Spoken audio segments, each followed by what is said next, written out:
नमस्कार, बहुत स्वागत है आप सभी का फर्स्ट इंडिया न्यूज में। मैं हूं आपके साथ शिखा शर्मा और आप रुक करेंगे न्यूज प्लस की खबरों का। तो महाराष्ट्र में शरद पवार बाजी मार गए। चुनावी बिगुल बजने के साथ घमासान शुरू हुआ था। महाविकास आघाड़ी में कांग्रेस शिवसेना एक बार हो गए थे आमने सामने। मुख्यमंत्री पद के लिए दोनों में चले थे बयानों की तीर। अब इन दोनों की लड़ाई का फायदा शरद पवार को मिल रहा कि एनसीपी को 288 में से 255 सीटों पर तीनों दल ने 85-85-85 का फॉर्मूला तय किया। शुरुआती चर्चा में पवार की पार्टी को बेहद कम सीटें मिल रही, लेकिन कांग्रेस शिवसेना में ठनी उसमें बाजी मार गए पवार। वहीं महाविकास आघाड़ी में आने से उद्धव ठाकरे को उठाना पड़ा इसका नुकसान, क्योंकि 2019 में भाजपा गठबंधन के साथ 124 सीटों का चुनाव लड़ा था। महाराष्ट्र विधानसभा चुनाव से जुड़ी बड़ी खबर आपको देंगे। एनसीपी अजीत गुट में शामिल हुए बाबा सिद्दीकी के बेटे जिशान सिद्दीकी। शान सिद्दीकी ने एनसीपी अजीत की ज्वाइन। जिशान सिद्दीकी को अजित पवार ने पार्टी में शामिल किया है। एनसीपी ने बांद्रा पूर्व से जिशान सिद्दीकी को पार्टी का उम्मीदवार घोषित किया। ये जानकारी जिशान सिद्दीकी ने एनसीपी अजित पवार के शामिल हो रहे हैं पार्टी ज्वाइन कर ली है। और एशिया प्रशांत क्षेत्र में विकास का इंजन भारत। जर्मनी की कंपनियां देख रही भारत की मजबूत आर्थिक बुनियाद। अब भारत की विकास गाथा में हिस्सेदार बनना चाहती हैं कंपनियां। 51% जर्मन कंपनियां भारत में बढ़ाएगी निवेश। जर्मनी की 28% कंपनियां ग्रेटर चीन में अपने निवेश में कटौती करना चाहती हैं। ग्रेटर चीन में चीन, ताइवान और हांगकांग भी शामिल है। दिल्ली में बढ़ते प्रदूषण को लेकर सीजेआई डीवाई चंद्रचूड़ चिंतित हुए। दिल्ली की जहरीली हवा पर बोले chief justice of India. Delhi में वायु प्रदूषण के बढ़ते स्तर को देखते हुए मॉर्निंग वॉक बंद कर दी।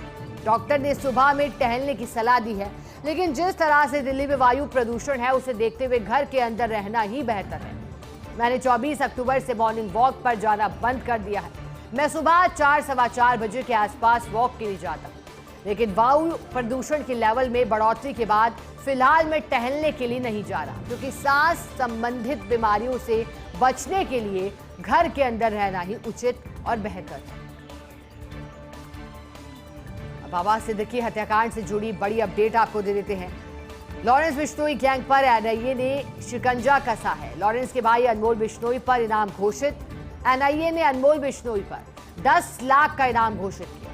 अनमोल बिश्नोई सिद्धू मूसेवाला की हत्याकांड में भी आरोपी है। साल 2023 में जांच एजेंसी ने उसके खिलाफ चार्जशीट दाखिल की। बाबा सिद्दीकी मर्डर केस में अनमोल की संलिप्तता मानी जा रही है। कथित संलिप्तता के लिए लुकआउट सर्कुलर नोटिस भी जारी किया गया था।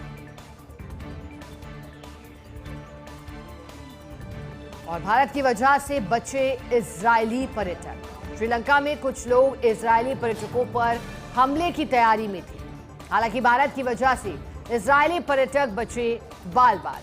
भारत की खुफिया एजेंसी ने श्रीलंका पुलिस को जानकारी दी। इजरायली पर्यटकों पर होने वाले संभावित हमले की जानकारी दी थी। जानकारी के बाद ही श्रीलंका पुलिस ने 3 संदिग्धों को गिरफ्तार किया। फिलहाल श्रीलंका पुलिस उन संदिग्धों से पूछताछ कर रही है। अमेरिका ने भी अपने नागरिकों के लिए चेतावनी जारी की। और कर्मचारी चयन बोर्ड की ओर से भर्ती परीक्षाओं का संशोधित कैलेंडर जारी हुआ। आरएसएम एसएसबी अक्टूबर 2024 से जून 2026 तक कराएगा 74 भर्ती परीक्षाएं। बोर्ड द्वारा जारी किए संशोधित स्केड्यूल में रिजल्ट की संभावित तारीख भी बताई गई। भर्ती कैलेंडर में पशुधन सहायक, जमादार ग्रेड 2, लेखा सहायक संविदा और जूनियर टेक्निकल असिस्टेंट भर्ती को भी अन्य परीक्षाओं के साथ शामिल किया है। तो वही कंप्यूटर बेस्ड टेस्ट बोर्ड की 2 भर्ती परीक्षाएं अब होंगी ओएमआर बोर्ड में। एक भर्ती परीक्षा जो जनवरी में होने वाली थी, त्रुटिवश नवंबर में हो गई थी प्रस्तावित। इसमें सुधार कर फिर से उस भर्ती परीक्षा को जनवरी में करने का फैसला लिया है। कैलेंडर के मुताबिक साल 2024 में अक्टूबर से दिसंबर तक होगी 10 भर्ती परीक्षाएं। साल 2025 में 58 और साल 2026 की 6 भर्ती परीक्षाओं का आयोजन किया जाएगा। इस बार एग्जाम रविवार के अलावा वर्किंग डे में भी करवाने का शेड्यूल तय हुआ है। और दीपावली पर जयपुर के बाजारों में दिखने लगी है खासी रौनक। धनतेरस के दिन से गुलाबी नगरी में 5 दिवसीय रोशनी के पर्व की शुरुआत होती है। राजधानी में खासकर चार दीवारी और एमआई रोड पर विशेष सजावट की गई है। इस बार चार दीवारी में व्यापार मंडलों की ओर से आकर्षक साज सज्जा की जा रही है। शहर की फेमस एमआई रोड पर राइजिंग राजस्थान की थीम पर बाजार सजाए जा रहे हैं। 5 दिवसीय दीपोत्सव में इस बार कैंडल थीम पर बाजार सजाया जा रहा है। चांदपोल बाजार, इसके अलावा एक बड़ा चक्र भी लगाया जा रहा है जो सूरज की तरह ही रोशनी देगा। रोशनी देखने आने वाले लोगों को इस बार छोटी चौपड़ पर देखने को मिलेगा। कुछ अलग, छोटी चौपड़ पर स्वागत द्वार की जगह इस बार मिस्र का पिरामिड रहेगा। आकर्षक का केंद्र भी है। पश्चिम बंगाल से आए करीब 50 कारीगरों ने कड़ी मेहनत के साथ तैयार किया है पिरामिड, जो कि आकर्षण का केंद्र रहेगा। प्रदेश में संस्कृत शिक्षा का हाल बेहाल हुआ। 3 साल में 11% घटा नामांकन। संस्कृत शिक्षा के स्कूलों में साल दर साल घटता जा रहा है नामांकन। 2021 से 22 का नामांकन 1,82,741 से घटकर 2023-24 तक हुआ 1,67,160।